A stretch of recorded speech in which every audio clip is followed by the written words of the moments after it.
미국의 한 여성이 약을 잘못 쓰는 바람에 실명을 하게 되었습니다.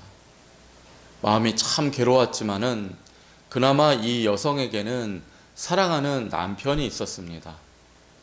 남편은 부인을 위해서 매일 집안일을 대신해주고 또 부인을 장애인 센터로 매일같이 데려다 준 뒤에는 먼 길을 돌아 자기 직장으로 출근하고는 했습니다. 그랬던 남편이 어느 날 뜻밖의 말을 꺼냅니다. 여보, 내가 늘 이렇게 당신에게 매일같이 할 수는 없지 않소? 내가 당신보다 먼저 죽을 수도 있는데 그때는 어떻게 해야 할지 걱정이 돼요. 그러니 당신도 어차피 혼자 다니는 연습을 좀 해야 되지 않겠소? 오늘부터는 나 없이 당신 혼자서 센터에 나가면 어떻겠소? 그런 말을 하더라는 것입니다. 부인은 마음이 몹시 서운했습니다. 그래서 당신 없어도 나 혼자 충분히 잘할 수 있어요. 걱정하지 마세요. 그렇게 쏘아 붙였다고 합니다. 그 다음 날부터 부인은 힘겹게 장애인 센터를 다니게 되었습니다. 버스를 2번이나 갈아타야 했고 또 그 걷는 길이 당연히 쉽지 않았겠지요. 그 과정 가운데서 부인은 분한 마음에 눈물을 흘렸다고 합니다. 그러던 어느 날이었습니다. 날마다 버스를 타고 내리는 그 버스 기사 분께서 부인에게 이런 말을 합니다. 아주머니 참 행복하시겠습니다. 아니 뭐가 행복해요? 눈도 안 보여서 지팡이 휘두르는 거 이거 안 보이세요? 그때 운전기사가 대답합니다. 아주머니가 센터에 들어갈 때까지 매일같이 아주머니를 지켜보는 남자가 있습니다. 당신이 들어갈 때는 손까지 흔들어 줍니다. 이 부인이 깜짝 놀랍니다. 알고 보니 남편이 자기를 지켜보고 있었던 것입니다. 부인이 꿋꿋하게 살아갈 수 있도록 매일 뒤에서 지켜주고 있었던 것이지요. 부인은 이 사실을 깨닫게 되고 하염없이 눈물을 흘렸다고 합니다. 알고 보니 이 부인은 남편의 사랑을 많이 받는 사람이었습니다. 하지만 그 사랑을 의심했기 때문에 남편으로부터 사랑을 받지 못하는 사람처럼 한동안 힘겨운 날을 보내야 했던 것입니다. 이처럼 오늘 이 세상에는 이미 사랑을 많이 받고 있음에도 나는 사랑받지 못한다 그렇게 생각하기 때문에 힘들어하는 사람들이 참 많습니다. 이러한 사람들의 문제는 무엇입니까? 사랑을 받지 못해서가 문제가 아닙니다. 그가 사랑을 깨닫지 못하기 때문이 문제인 것입니다. 사랑을 받음에도 불구하고 깨닫지 못하는 사람은 사랑받지 못하는 사람과 똑같은 삶을 살아가게 되는 것입니다. 그러므로 이러한 사람은 자신이 사랑을 받고 있음을 깨닫는 것이 중요합니다. 오늘 본문 19절은 우리에게 다음과 같이 말씀하고 있습니다. 우리가 사랑함은 그가 먼저 우리를 사랑하셨습니다. 성경은 우리를 먼저 사랑하신 분이 계시다라고 선언합니다. 그분이 바로 하나님이십니다. 우리는 이 세상에 태어날 때부터 사랑받고 태어난 존재라는 것입니다. 만약에 누가 안타깝게도 이 세상에 태어났는데 아무에게도 사랑을 받지 못한다라고 할지라도 그는 그렇게 크게 실망할 필요가 없습니다. 왜냐하면 그러한 사람이라고 해도 세상 사람에게 받을 수 있는 그 사랑보다 훨씬 큰 사랑을 이미 하나님께로부터 받고 태어났기 때문인 것입니다. 그가 그것을 깨닫기만 하면 세상 사람들에게 사랑받지 못한다고 해도 그는 소망을 품고 일어설 수 있게 될 것입니다. 하나님은 우리를 사랑하셨습니다. 그 사랑 때문에 예수 그리스도를 우리에게 주셨습니다. 예수님께서는 우리를 사랑하셔서 우리 대신 죽으셨습니다. 저와 여러분은 이 사랑을 받은 자들입니다. 그럼에도 불구하고 우리는 때때로 하나님의 사랑을 받지 못하는 사람과 같이 살아갈 때가 많습니다.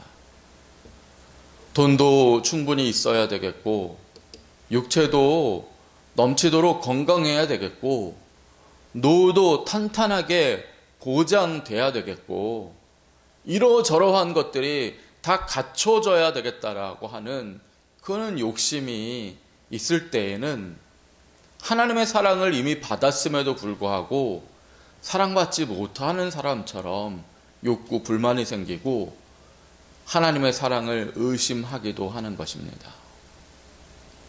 어떤 사람은 이렇게 기도합니다. 하나님, 제가 원하는 이러저러한 것들을 주세요. 꼭 주세요. 하나님께서 그러한 것들을 저에게 주시면 아버지께서 저를 사랑하시는 줄을 알겠나이다. 이런 식으로 기도합니다. 내가 원하는 것을 받지 못하면 나는 하나님으로부터 사랑받지 못하는 거야. 이 사람은 그렇게 믿습니다. 그래서 자신이 기도하는 제목이 응답되기 전까지는 늘 욕구 불만이고 하나님 사랑과는 상관없는 삶을 살아갑니다. 그런 그가 알아야 할 것이 있습니다. 때로는 주시지 않는 것이 사랑이라는 것입니다. 어린 자녀들이 달라고 한다고 뭐든지 다 주는 부모는 어리석은 부모지요. 달라고 했다가 모두 다 주면 자식을 망칠 때도 있는 것입니다. 그때는 안 주는 것이 사랑입니다. 심지어는 자녀가 가진 것을 빼앗기도 합니다. 때로는 빼앗는 것이 사랑이기 때문이지요. 하나님의 사랑도 그렇습니다. 우리가 원하는 것을 안 주실 때는 사랑하지 않아서가 아닙니다. 그렇게 하는 것이 사랑이기 때문입니다. 철든 성도는 이것을 압니다. 성숙한 성도는 잘 될 때는 물론이고 잘 안 될 때도 그것이 하나님의 사랑이라는 것을 알고 그러려니 합니다. 여러분, 우리는 철든 성도가 돼야 됩니다. 그래서 순경 중에나 역경 중에나 잘 될 때나 잘 안 될 때나 하나님이 나를 사랑하시는구나. 아버지께서 나를 책임져 주시겠지. 그것을 의심 없이 믿고 그 사랑을 누리는 자가 되어야 하는 것입니다.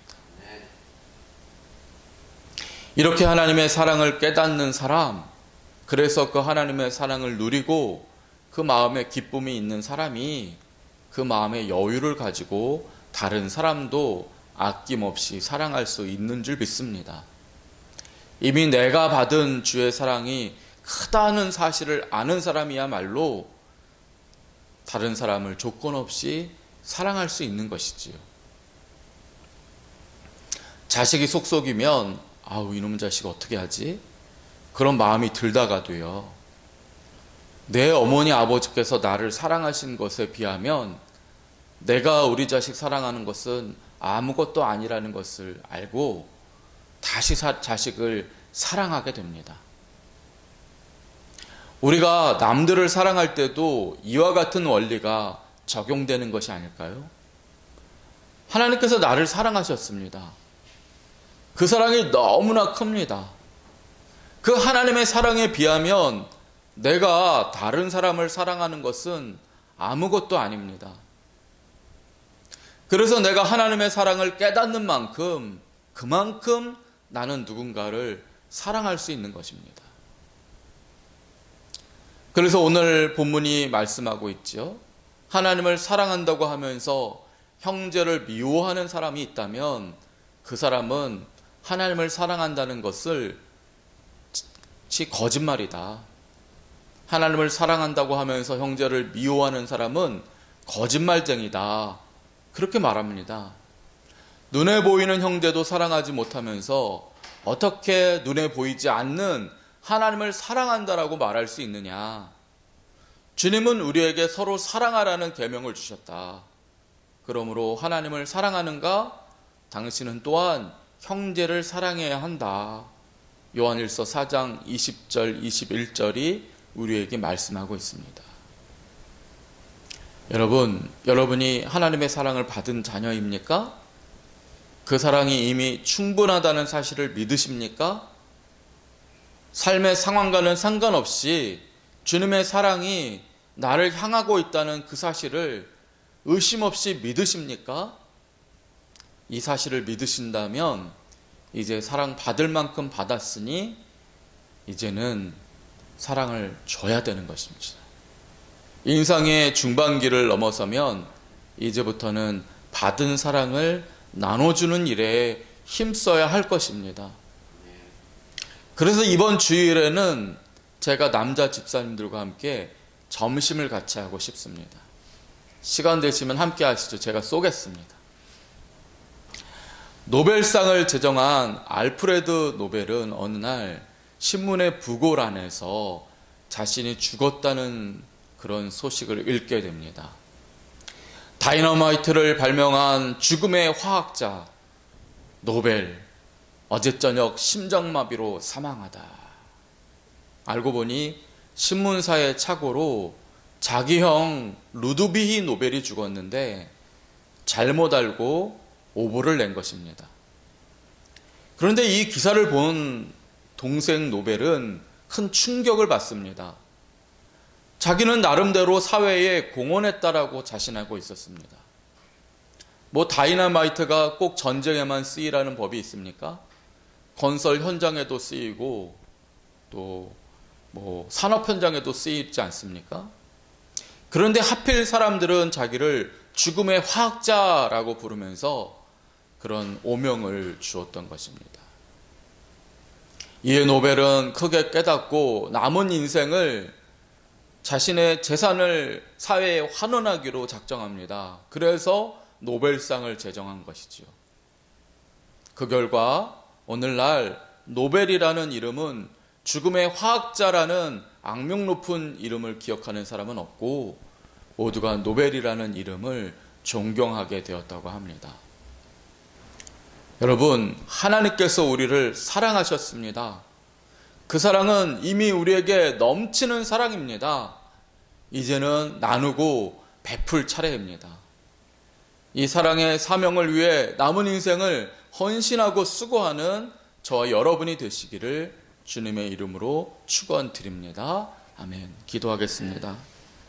주님, 우리를 위해 주신 사랑이 이미 넘침에도 그 사랑을 깨닫지 못한다면 날마다 저희를 깨닫게 하여 주옵소서. 이제 남은 인생은 주님의 사랑을 나누는 일에 드리게 하셔서 하늘의 별과 같은 인생을 준비하게 하옵소서. 우리를 죽기까지 사랑하신 예수님 이름으로 기도드립니다. 아멘.